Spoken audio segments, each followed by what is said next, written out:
Olá, amigas e amigos, tudo bem? Professor Márcio Gomes com vocês, aula de atualidades. Na aula de hoje, nós conversaremos sobre alguns dos principais fatos noticiados durante o mês de abril de 2025. Antes de iniciar a aula, farei um pedido, se você puder e quiser, deixe aí o seu like neste vídeo, deixe um comentário, compartilhe com um amigo e o Márcio fica muito agradecido. Mas vamos ao que interessa, vamos ao conteúdo de atualidades referente ao mês de abril de 2025. Inicio a aula com uma questão. Você consegue resolver essa questão? Se aparecesse na sua prova, estaria numa situação confortável? Questão inédita, questão elaborada pelo professor Márcio. O enunciado diz o seguinte: adotando justificativa de consenso suficiente, a nona cúpula de chefes de Estado e de governo dado interrogação, realizada em Honduras nessa semana, publicou a declaração final criticando as sanções econômicas e a guerra comercial iniciada pelos Estados Unidos, Donald Trump. A declaração final, contudo, não contou com a assinatura do Paraguai, da Argentina e da Nicarágua. Notícia do dia 10 de abril de 2025. Quais são os pontos de destaque neste enunciado? Olha, rolou uma cúpula de chefes de Estado. Só que nessa cúpula foi elaborada uma declaração final. Uma declaração que criticou sanções econômicas e a guerra comercial iniciada por Donald Trump, presidente dos Estados Unidos. O enunciado ainda afirma: olha, mas não foi um consenso. Alguns países não assinaram, Paraguai, Argentina e Nicarágua. Aí vem o comando da questão. O enunciado destaca a realização da cúpula de líderes Opa! Que cúpula é essa? A BRICS? B CELAC? C Mercosul? D OEA? Ou E OMC? O que você responderia? Ô Márcio, dá a resposta aí. Agora não. Fica até o final da aula, que no final da aula nós mostraremos o fato e resolveremos a questão. Mas é aí um grande exemplo de fato noticiado em abril de 2025, que não apareceu tanto no noticiário e que pode surpreender um candidato em prova. Bom, agora vamos para um fato nacional, de política nacional. A gente pode até envolver política com sociedade e até mesmo economia. Operação sem desconto. O que é isso? Imagine só que a Controladoria Geral da União, a CGU e a Polícia Federal, elas deflagraram, Márcio fala difícil falar essa palavra, deflagraram, tá? Uma operação contra um esquema marcado por descontos não autorizados em aposentadorias e pensões. Peraí, Márcio, deixa eu ver se eu entendi. Então isso envolve o INSS? Perfeito. Porque o que o INSS faz? Algumas das atribuições é de administrar e efetuar o pagamento de aposentadorias e pensões. Concordam? Beleza. Então você tem a figura do aposentado, do pensionista, e ele recebe ali uma grana. Aqui uma grana. Vamos pegar aqui uma pizza. E todo mês vinha ali um desconto, uma fatia da pizza era retirada dessa pensão, dessa aposentadoria. Esses descontos eram promovidos aí, eram descontos associativos, de associações, de sindicatos, que prometiam determinados serviços, mas nem realizavam. Beleza? Esses sindicatos, essas associações, essas entidades, em tese, representam os aposentados e pensionistas. Aí tinha esse desconto. Entre 2019 e 2024, estima-se aí um valor de desconto na casa de 6,3 bilhões. Caramba, Márcio! Então, um valor elevado. Sim, os alvos dessa operação vão responder aí por diversos crimes. Tem corrupção ativa, passiva, violação de sigilo funcional, falsificação de documento, organização criminosa, lavagem de capitais. Parece que tem servidor envolvido. Ok. Ah, Márcio, compreendi. O nome da operação, a banca pode perguntar isso. Operação sem desconto, tá? Mas tinha desconto, hein? Em razão dessa operação, duas quedas já. Uma queda no INSS. O Alessandro Stefanuto, que era o presidente do INSS, foi exonerado, né? E o Carlos Lupe, que era o ministro dessa pasta, ministro da pasta da Previdência. Márcio, beleza, eu entendi já. O que pode cair na minha prova? Bom, a primeira coisa que eu acho que pode cair na sua prova é o nome da operação.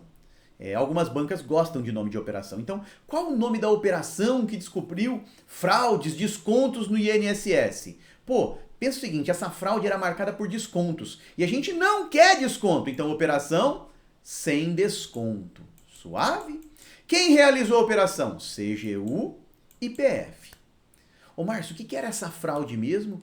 Descontos promovidos por associações, por entidades, descontos não autorizados. E algum desdobramento também pode pintar na sua prova. Então lembrar o nome do Stefanuto, era o presidente do INSS, e o Carlos Lupe, o ministro da pasta.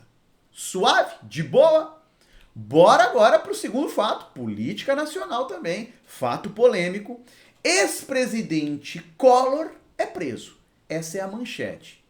Ô Márcio, o Collor é o Fernando Collor de Mello? Exatamente, Fernando Collor de Mello foi presidente do Brasil entre os anos de 1990 e 1992. Ele sofreu um processo de impeachment, né? Acusado de corrupção. Pois bem, depois ele voltou ao cenário político. Voltou na função, no cargo de senador da República, senador pelo estado de Alagoas. Tá, agora, em 2025, no mês de abril, o Collor foi preso. O Collor havia sido condenado por corrupção e lavagem de dinheiro em um esquema que envolve a BR Distribuidora. Um caso que é desdobramento da Operação Lava Jato. Aí o Collor apresentou seus recursos, o ministro Alexandre de Moraes falou, opa, não, rejeitou os recursos e determinou a prisão de Fernando Collor de Mello. Pô, mas se ele foi preso? Foi preso. Lembrem-se, é um desdobramento da Lava Jato. Foi preso, né, determinação do Alexandre de Moraes. O plenário do STF decidiu por 6-4 manter a prisão do Collor, não foi unânime, 6-4. E num segundo momento, o ministro Alexandre de Moraes, o STF, concedeu prisão domiciliar humanitária ao ex-presidente. Collor tem 75 anos, algumas questões de saúde, daí a explicação dessa prisão domiciliar. Pô, Marcos, isso vai cair na minha prova? Eu vou lembrar de tudo isso? Tenho trabalhado com uma dica nos diversos cursos aí. Vamos pegar a letra C. Mas por que a letra C? Vai entender já. Qual é o nome do ex-presidente que foi preso?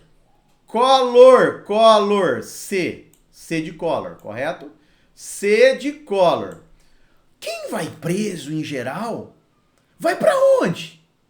O Márcio vai pra cadeia. Pô, C de Collor. C de cadeia, então, pra você não esquecer. Tá? O Márcio, ele foi condenado. Sim, C de condenado.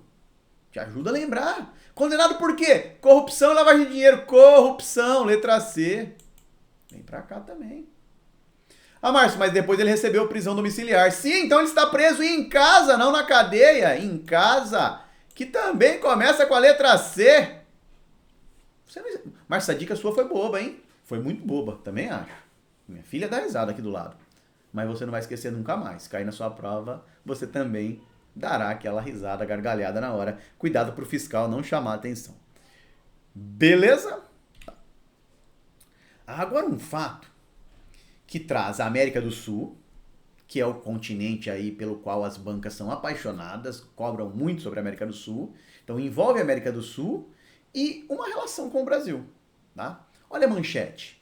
Paraguai cobra explicações do Brasil sobre suposta espionagem de autoridades brasileiras. Veja bem, Paraguai, país vizinho do Brasil, tá? Tem uma grande relação com o Brasil, principalmente, né, no que se refere a Itaipu. Mas o que é Itaipu? É uma usina hidrelétrica do Brasil, né? Calma, não é só brasileira, não. Itaipu é uma usina hidrelétrica, mas é uma usina hidrelétrica binacional. Tem parte do Brasil, parte do Paraguai. É interessante destacar que o Paraguai não consome toda a sua parcela de energia. Então, essa parcela do Paraguai que não é consumida, ele vende, inclusive negocia com o Brasil. Tá. Acho que com esse contexto fica mais fácil de entender agora o que aconteceu. O Paraguai cobrou, né? Chamou ali os seus representantes, chamou representantes do Brasil para explicar. Explicar aí um caso de espionagem, de invasão a sistemas do Paraguai, para obter dados, informações sobre autoridades paraguaias e também sobre valores de negociação da energia no Tratado da Usina de Itaipu. Então o Paraguai falou, opa, explica isso aí, Brasil. Detalhe, essas ações por parte do Brasil ocorreram via ABIN, Agência Brasileira de Inteligência. Então a ABIN foi a responsável por essa espionagem. Rola um inquérito aí sobre uma ABIN paralela, tá? Uma ABIN paralela, e várias pontas aí, vários fatos que a gente não conhece devem vir à tona no âmbito dessa investigação. E o Paraguai, sabendo disso, falou, opa, agora a gente vai parar um pouquinho essa negociação, preciso dessas explicações aí. O que eu acho que a banca vai cobrar? A banca pode cobrar qual país solicitou explicações do Brasil por um caso de espionagem, e aí, pá, Paraguai. Do que o inverso, o Paraguai pediu explicações para o Brasil sobre um caso aí, um caso que abalou as relações diplomáticas, que caso? Então, uma suposta espionagem, né, do Brasil, invadindo aí sistemas paraguaios. Então, olho nesse fato, olha, vai cair em prova. E vejo na internet aí sucesso de vários temas que a galera reposta, curte, brinca, fica na onda do meme. E um fato grande como esse, menos like, menos curtida, menos repostagem. Então cuidado, hein? Olho nesse fato. Não vai nessa onda de Virgínia, bebê reborn, não, que isso aqui vai cair em prova. Bom, outro fato. América do Sul e Brasil. Itamaraty confirma que o Brasil concedeu asilo a Nadine Heredia, ex-primeira-dama do Peru. É o seguinte, o Peru teve um presidente chamado Ollanta Humala, tá? Ollanta Humala. O Márcio, ele é Mala? Não, é Ollanta Humala mesmo o nome dele. Presidiu entre 2011 e 2016 o Peru. E ele e a sua esposa, Nadine Heredia, foram condenados. Condenados aí por lavagem de dinheiro. Eles receberam ali alguns valores ilícitos para campanhas eleitorais no Peru. O caso cita até a empreiteira brasileira Odebrecht. Foram condenados. O Ollanta Humala está preso. E a Nadine Heredia solicitou ao Brasil um asilo diplomático. Ela alega que sofre perseguição política. E a Convenção sobre Asilo Diplomático, tá? De 54, fala que esse asilo pode ser concedido a pessoas consideradas perseguidas políticas. Então, Nadine alega essa perseguição política e o Brasil concede o asilo. Pontos possíveis em prova. Poxa, a ex-primeira-dama de qual país recebeu o asilo do Brasil? Do Peru. Por quê? Qual o motivo? Por que o Brasil concedeu esse asilo? P de Peru, não é? P de Peru. Pô, P de perseguição política. Você não esquece mais. Lembrando, ela foi condenada junto com o marido lá no Peru, com o Ollanta Humala, ex-presidente do país. E o P também, para você não esquecer mais, P de primeira-dama. Pronto. E aí já era. Primeira-dama, Peru, perseguida politicamente, segundo ela, recebeu asilo do Brasil. Vamos dar um giro pelo mundo agora? Esse quadro sempre trago na aula mensal. É um giro pelo mundo. Alguns fatos aí. Pô, lá no Canadá, sei que já falei isso esse ano, mas o Mark Carney, ele venceu as eleições. Primeiro ele assumiu a função lá de primeiro-ministro, né? Substituindo Justin Trudeau. E depois nós tivemos uma eleição mesmo no Canadá. E o Partido Liberal venceu. Algo que chamou atenção, a vitória do Partido Liberal. O Partido Conservador, até alguns meses aí, era o favorito. Tinha tudo para vencer a eleição no Canadá. Mas após Donald Trump, as tarifas de Trump aí, o embate entre Trump e Canadá, isso deu um fôlego ao Partido Liberal e ele venceu a eleição. Não venceu com maioria absoluta, então o Mark Carney deve negociar aí para ter governabilidade. Então, primeiro destaque, vitória do Partido Liberal no Canadá. No Equador, vitória de Daniel Noboa, ele foi reeleito presidente do Equador.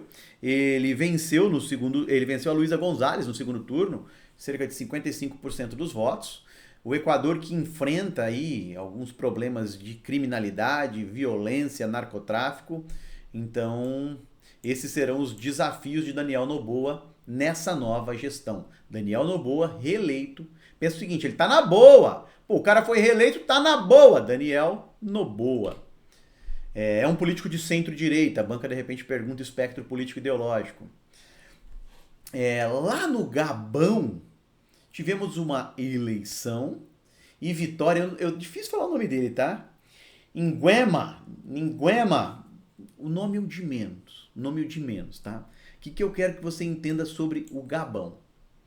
Essa figura aqui, esse general, ele foi responsável por um golpe de Estado, que derrubou uma dinastia de 50 anos lá praticamente no Gabão, né? Então ele derrubou um grupo hegemônico que estava ali.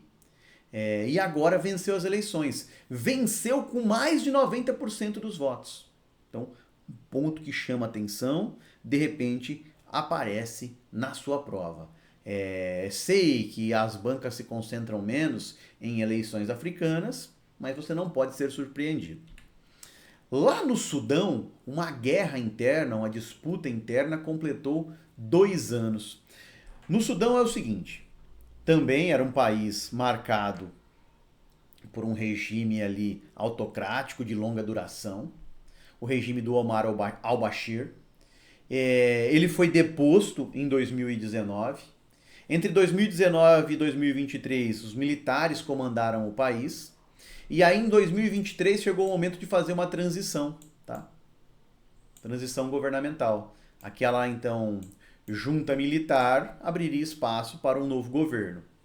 E existiu uma disputa no Sudão. De um lado, o líder das Forças Armadas do Sudão, oficiais, e do outro lado, o líder de um grupo paramilitar.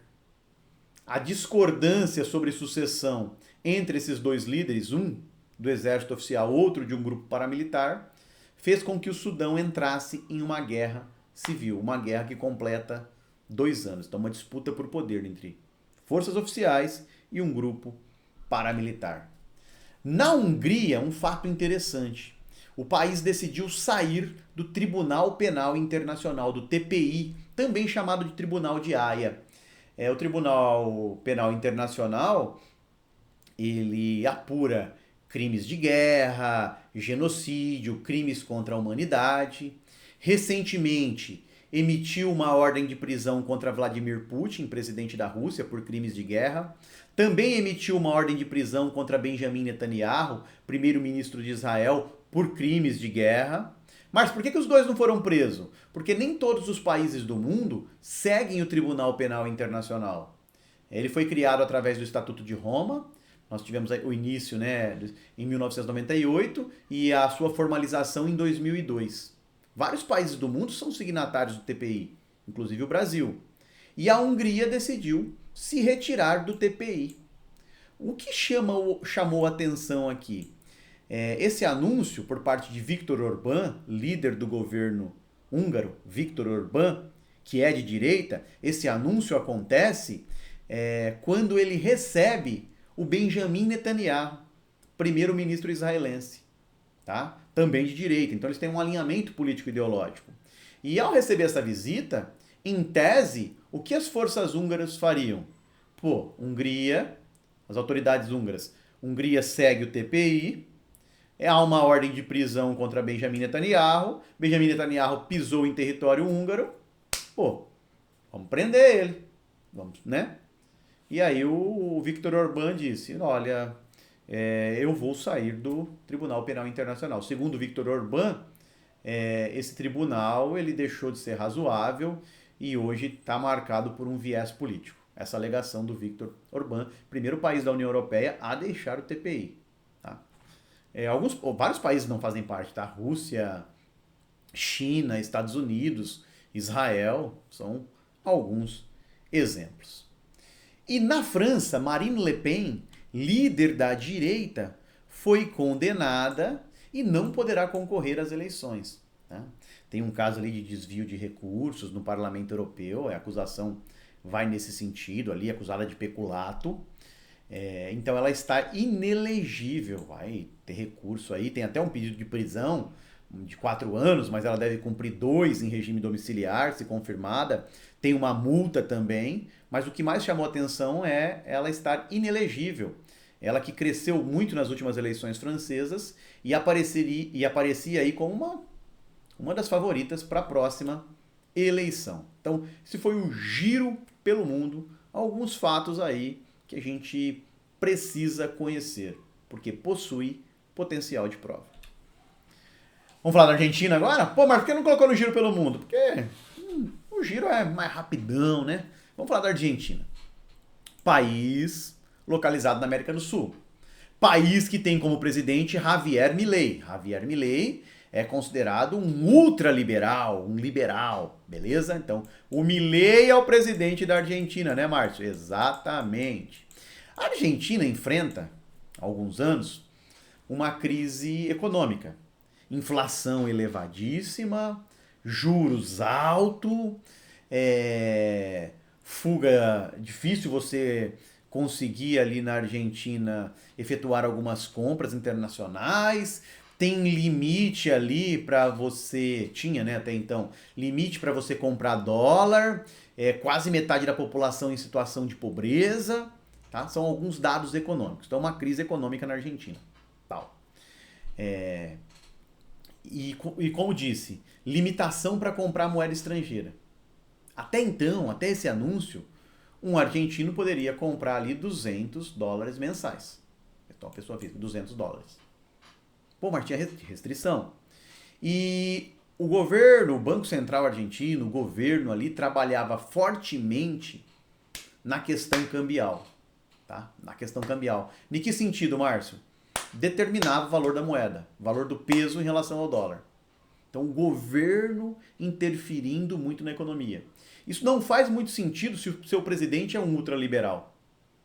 Não é? E qual é o anúncio agora da Argentina? Isso vai cair em prova, hein, galera?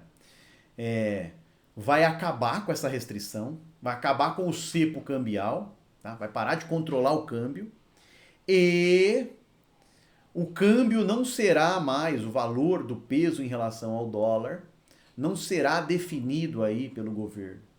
Vai seguir as leis de mercado, vai ter um regime então de câmbio flutuante. Esse é o anúncio. Vai poder flutuar esse câmbio entre $1.000 e $1.400, né? Como a gente fala ali.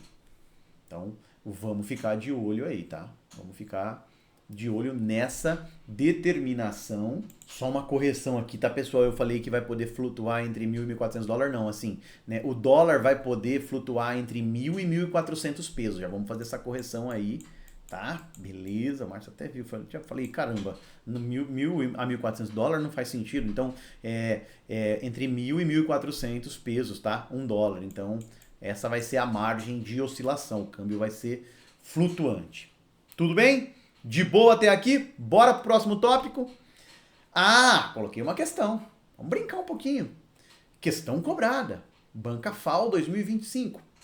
Em 2025, um país considerado a maior potência econômica e militar do mundo, líder em acordos comerciais globais, aplicou tarifas sobre os seus parceiros comerciais, causando apreensão ao redor de todo o mundo. Qual das alternativas abaixo se refere a esse país? Que país é esse? Diria Renato Russo. Hã? Qual país que é uma potência econômica, militar, sempre fechou acordo com o mundo, que aplicou tarifas agora? É a China? É a Alemanha? São os Estados Unidos? A Rússia?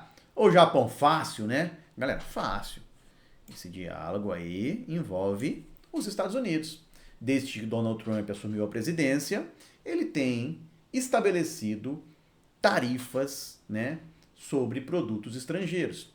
Tarifa sobre aço e alumínio, tarifa sobre a China, sobre o Canadá, sobre produtos mexicanos, sobre carros. Beleza? E em abril, um capítulo interessante. Uma verdadeira guerra comercial, uma disputa entre Estados Unidos e China. Detalhe, essa guerra comercial ela não é de hoje. Ela ganhou força nos últimos anos, principalmente a partir de 2017, tá? Continuou durante o governo de Joe Biden, mas se intensifica sob a gestão de Donald Trump. Alguns autores vão falar que essa guerra é uma Guerra Fria 2.0, porque não é uma guerra só econômica comercial, é uma guerra também por influência. Tá, mas o que aconteceu no mês de abril? O presidente Donald Trump anunciou um pacote de tarifas recíprocas. Inclusive, afeta o Brasil. A lógica aqui é a seguinte, os Estados Unidos vão cobrar, vão aplicar de tarifa aos países aquilo que os países cobram dos Estados Unidos. Beleza? Então, anunciou esse pacote de tarifas recíprocas, incluindo a China, que teriam as suas tarifas aumentadas para 34%. Ok? Um capítulo aqui.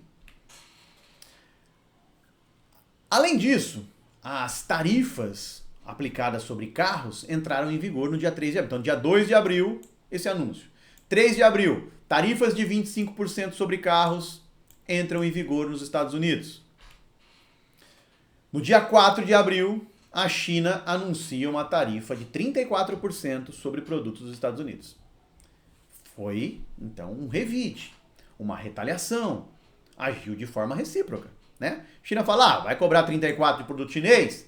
Então, beleza, mano, beleza. 34% em cima dos produtos dos Estados Unidos. E aí?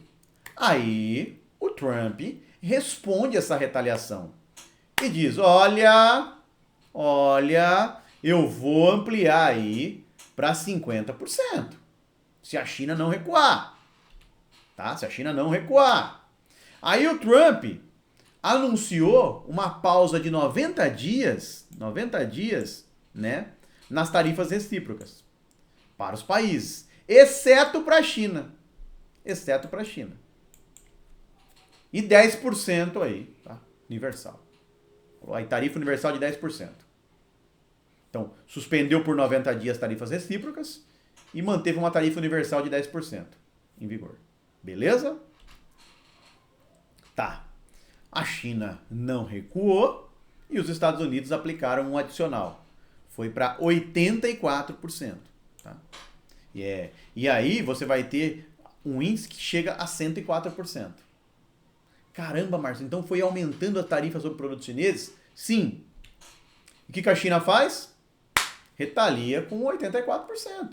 É o toma lá da cá. É o toma lá da cá. Tá? Aí a China vai elevar as tarifas também para 125%. O Trump eleva para 145%.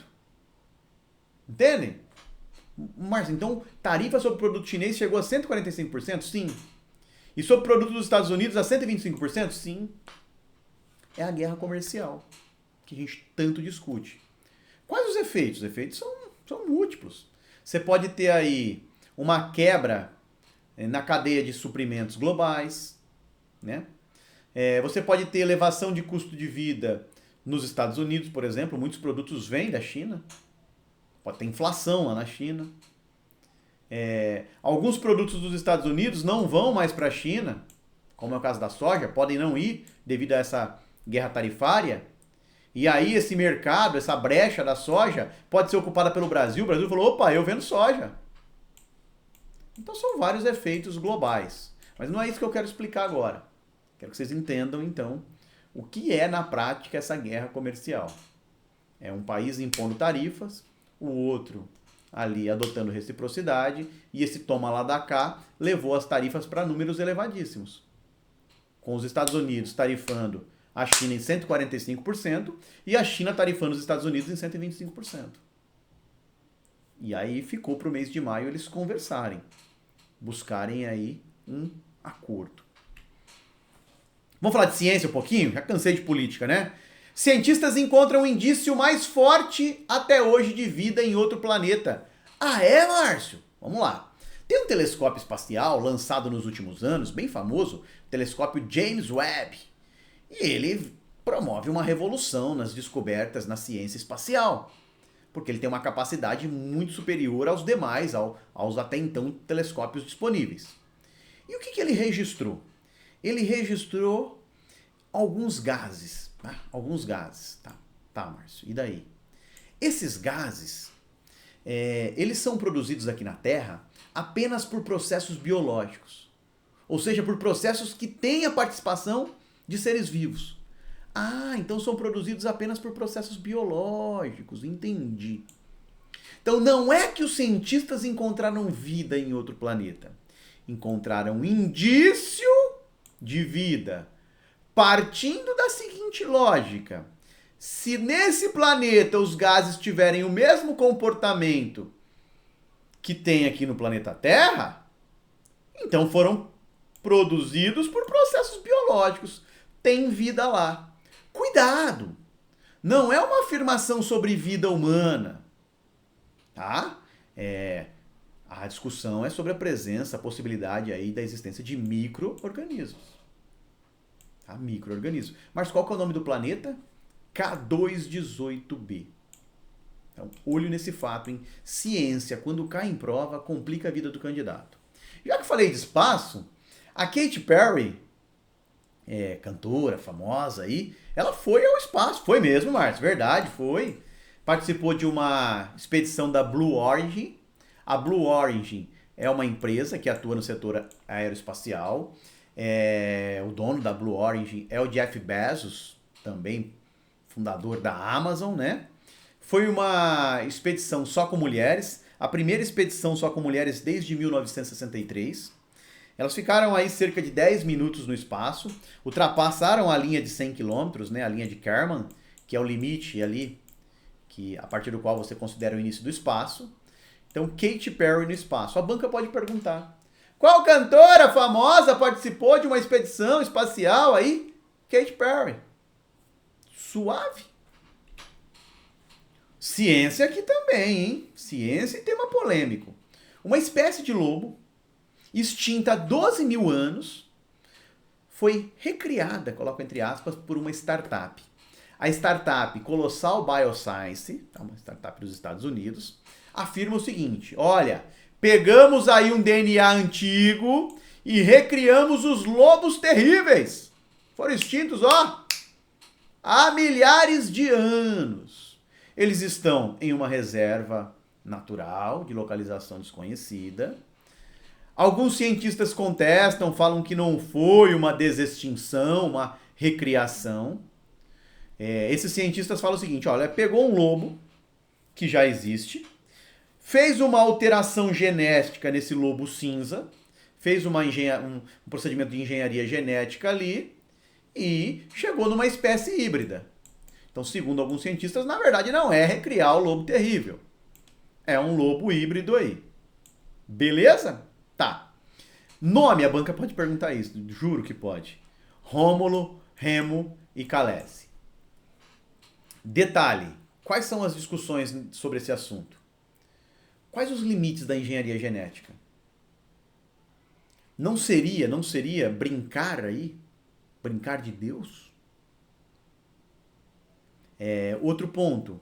Em vez da gente aplicar esses recursos aplicar dinheiro para recriar a espécie que foi extinta, não poderíamos aplicar esses recursos na conservação daquelas espécies ameaçadas de extinção?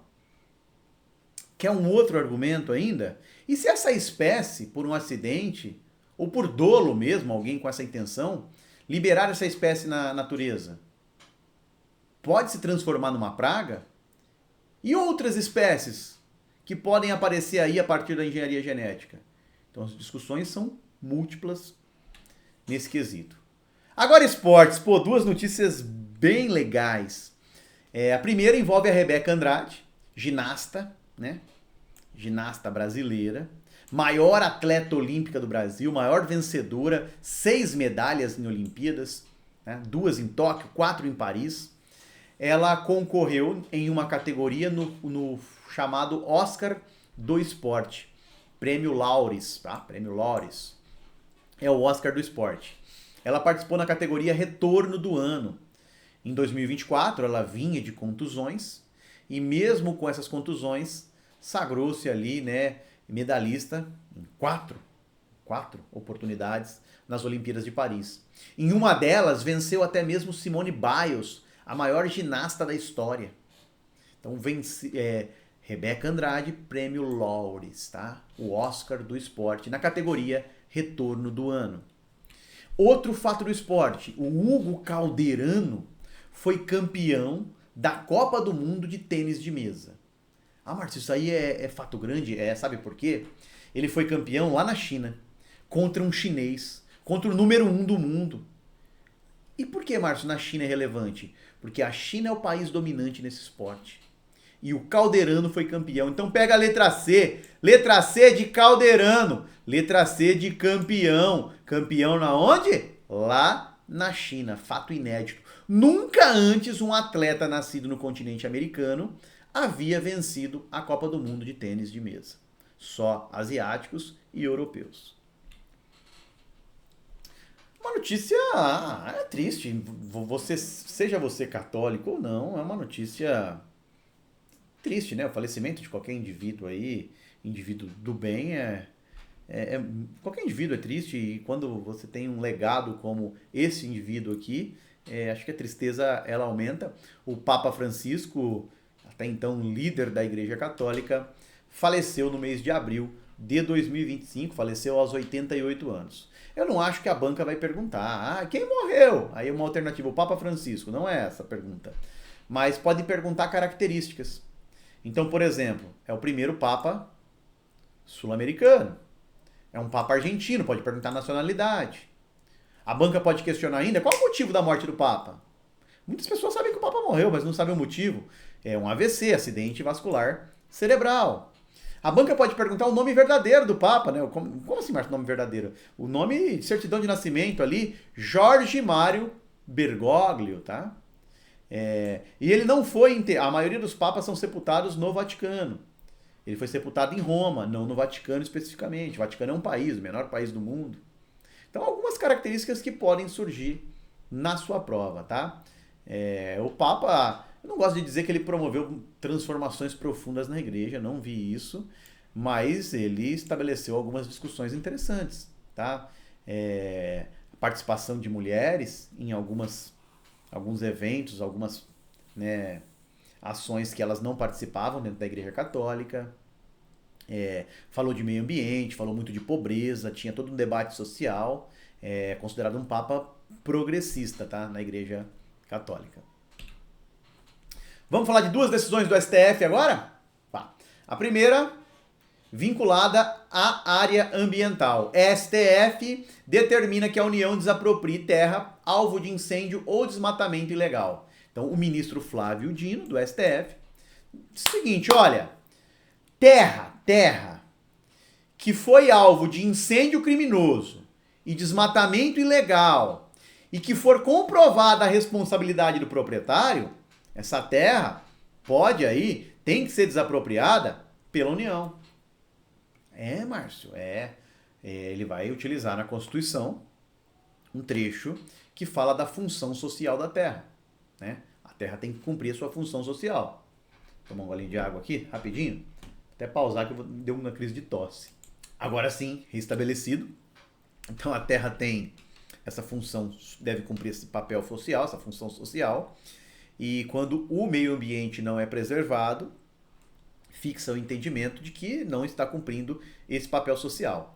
Então, incêndio criminoso ou desmatamento ilegal com responsabilidade comprovada do proprietário, tá? Passível de desapropriação. Ele vai receber os valores ali, tudo, mas a terra, a União pode desapropriar, tá? E uma segunda decisão do STF proibiu a revista humilhante em presídios, ou a revista íntima, né? Aquela chamada inspeção íntima. Imagine só, num presídio existem as pessoas presas e o visitante. O visitante. Em vários casos, tivemos o relato de um visitante, tá? Não são todos os visitantes, mas de alguns visitantes que tentam levar para o interior do presídio algum elemento proibido. Droga, um celular, uma arma. Para coibir, então, a entrada desses itens via visitantes, há uma revista. E essa revista, ela era realizada, então, não em todos os presídios, mas em alguns presídios, na modalidade tradicionalmente conhecida como revista humilhante ou revista íntima vexatória.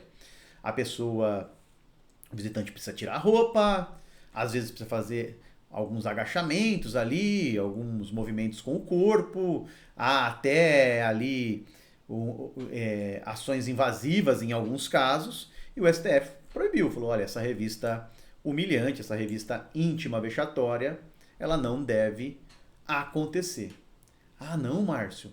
Dá uma brecha apenas para casos excepcionais. E quais são os casos excepcionais? Quando for impossível usar um scanner corporal ou um equipamento de raio-x, então você tem esses equipamentos que cumprem essa função, né? Igual nos aeroportos.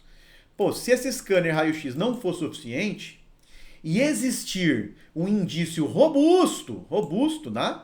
E desde que o visitante concorde em ser revistado, aí ela pode acontecer.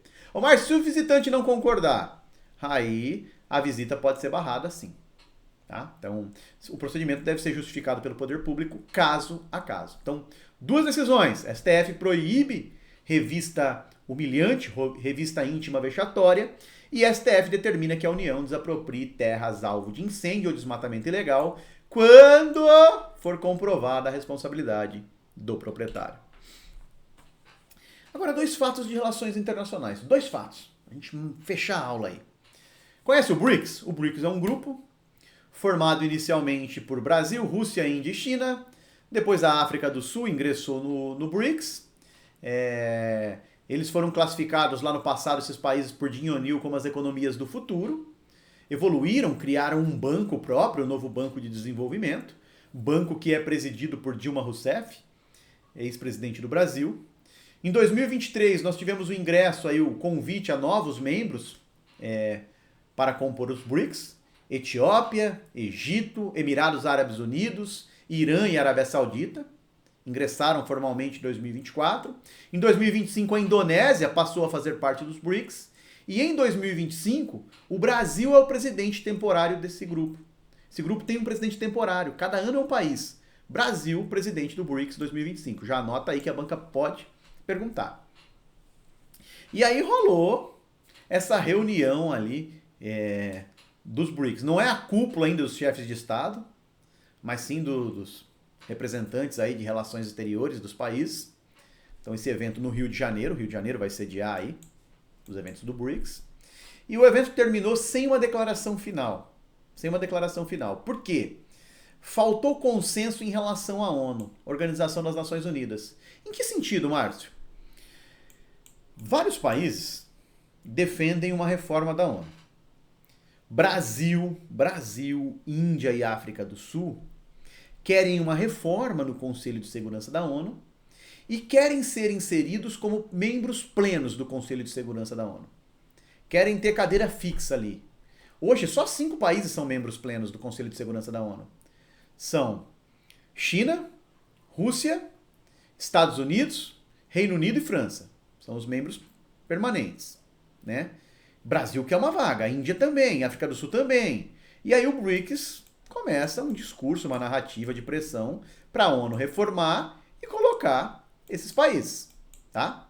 Só que com essa adesão de outros membros, não há um consenso. Etiópia e Egito, países da África, não estão muito de acordo em indicar a África do Sul como membro pleno. Esse é um dos pontos, tá? Então falta consenso. Por isso, sem declaração conjunta. Ah, é, Márcio? Mas o BRICS não falou nada, então? Se reuniram aí os caras, não falaram nada nessa declaração final? Não, soltaram uma nota final ali, o Brasil. Criticaram as tarifas impostas por Donald Trump pelos Estados Unidos, sem citar Trump e os Estados Unidos, mas criticaram as tarifas. E criticaram medidas ambientais restritivas que são aplicadas ao Brasil, aos países da América do Sul, aos países dos BRICS, né, também. Então o Brasil fez uma crítica a essas medidas ambientais, que a Europa tem pressionado muito o Brasil, né? O Brasil fala que é um protecionismo disfarçado de questão ambiental. E um outro evento, esse não foi no Brasil, tá? A CELAC, que é a Comunidade dos Estados Latino-Americanos e Caribenhos, tá? Então a gente tem aqui a CELAC. Foi realizada uma cúpula em Honduras, anota aí, a banca pode perguntar em que país. Honduras. O Brasil participou lá. Foi feita uma declaração final, mas sem consenso. 3 países não concordaram com a declaração final. Essa declaração final criticava também os Estados Unidos pelas suas sanções e pela sua guerra comercial. Então, é uma declaração de crítica aos Estados Unidos. Mas 3 países não concordaram em assinar. O Paraguai e a Argentina são países que têm simpatia aí por Trump, pelo governo Donald Trump. E a Nicarágua. A Nicarágua não é nem por simpatia ao Trump, é que ela tá meio deslocada aí no grupo. A Nicarágua e a Venezuela, hora e outra, é criticada. Então a Nicarágua se juntou a Argentina e Paraguai e falou, não assino. Vocês se lembram da questão inicial da aula? Como que eu abri a aula? Eu abri a aula com essa questão. Adotando a justificativa de consenso suficiente, a 9ª cúpula de chefes de Estado e de governo realizada em Honduras nesta semana, publicou a declaração final criticando as sanções econômicas e a guerra comercial iniciada pelo presidente dos Estados Unidos, Donald Trump. A declaração final, contudo, não contou com a assinatura do Paraguai, da Argentina e da Nicarágua. O enunciado destaca a realização da cúpula de líderes. Opa! E agora? Agora ficou fácil. É uma cúpula do BRICS? Márcio, Paraguai, Argentina e Nicarágua não compõem o BRICS. Perfeito. Então não pode ser o BRICS. Não são países do BRICS. Falso. Mercosul? Pô, a Nicarágua não compõe o Mercosul. E uma cúpula do Mercosul não seria realizada em Honduras. Honduras também não compõe o Mercosul? Falso. Organização dos Estados Americanos? Vocês acham mesmo que a OEA, que tem os Estados Unidos aí como ator forte, faria uma crítica ao próprio país? A Donald Trump? Falso. Ô Márcio, mas poderia ser a OMC. Beleza, a OMC a gente poderia pensar. Mas não foi uma declaração da OMC.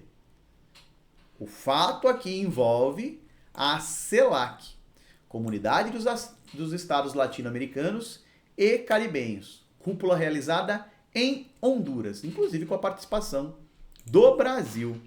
Galera, agradeço a companhia de vocês, espero que tenham gostado da aula, façam um ótimo aproveitamento do conteúdo e desejo mais várias, não uma só, várias aprovações. Se puder e quiser, segue o Márcio lá na rede social, tem dicas diárias de atualidades e compartilhe esse vídeo aqui com seu amigo, tá? Ajude o canal a crescer e atingir mais alunos, mais concurseiros. Um grande abraço e até a nossa próxima aula.